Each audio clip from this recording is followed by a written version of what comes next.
Well, the Super Bowl was a big bust. 2 years ago, when the Patriots took on the Falcons, it went into overtime. It was one of the biggest comebacks ever. I mean, I was watching. I thought the Patriots were going to win that one, and they did. Then last year, you had the Patriots taking on the Eagles, in which the Eagles were pretty much dominant. There were some pretty creative plays that we got to see, and that was a thriller. Sunday.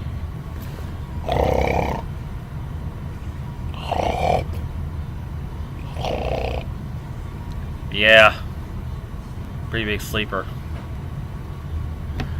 That being said, aside from the lowest scoring game in Super Bowl history, being only 16 points combined, which is more than the 21 points back in I believe it was Super Bowl 7 between the Dolphins and the Vikings. I could be wrong. But the Dolphins and the Vikings and the Redskins. I'm sorry, the Dolphins and the Redskins, in which the Dolphins finished their perfect season. Okay, I think I'm straight now. You also have Adam Levine of Maroon 5 going topless. Now, as a guy, I completely understand. I've been out in this Wisconsin cold shirtless, and yet I have no frostbite. Yay! That being said, there's a bit of a topic that was brought up. Him going shirtless, and it was supposedly this double standard. Now, CBS covered both of these Super Bowls. Super Bowl 53, which was already this Sunday, and Super Bowl 38, which happened to be the Super Bowl that brought on new censorship.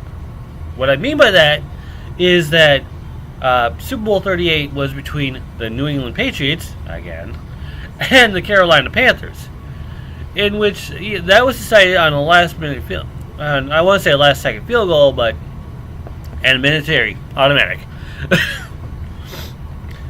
But most of it was overshadowed because of the performance of Justin Timberlake and Janet Jackson, in which Timberlake ripped off a piece of Jackson's clothes, revealing titties. Now, that brought on new censorship because the incident happened live, and it was like, oh God, what now? And a lot of children got to see titties, but they come on to the Sunday, they show Adam shirtless, and it's like, okay. Now, a lot of people are pretty mixed on the performances. Some people thought it was mediocre. Some people thought it was awesome. Some people flat out hated it. But most of it is on this double standard that says, "Oh, why is he shirtless? Didn't CBS do something about this?" Well, here's the thing. I know I'm going right into sexism here, but Adam's a guy, and we've seen guys shirtless on TV before. MTV, yeah, a little bit. But keep in mind, that was a man being shirtless, not a woman being shirtless. Otherwise, the cameras are going to go like, "Oop, throw it away. We don't want to see that." It's more dignity. That's what it is. It's dignity. It's not about sexism. It's about dignity. What happened to Janet Jackson was a strip of dignity when she lost that piece of clothing in a so-called wardrobe malfunction. Adam Levine still had dignity on him.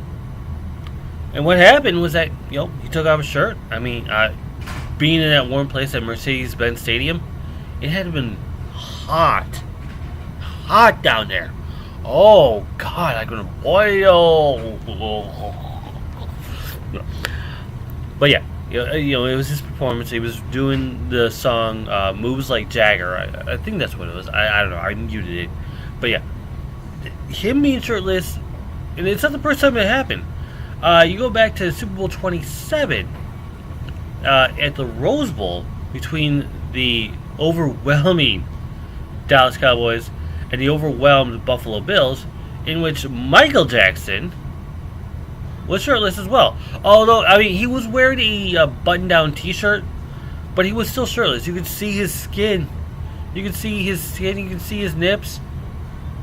And yet, everyone was pretty okay about that one. And yet, you come down to here, and you're going like, oh my god, what am I seeing? This was about dignity. Adam Levine still had dignity on him. Michael Jackson still had dignity on him. Janet Jackson had it stripped by Justin Timberlake. And now you know where the full circle comes around. So, yeah. Super Bowl was boring. Halftime show was a mixed bag. I think the only thing we would have been happy about was the Puppy Bowl.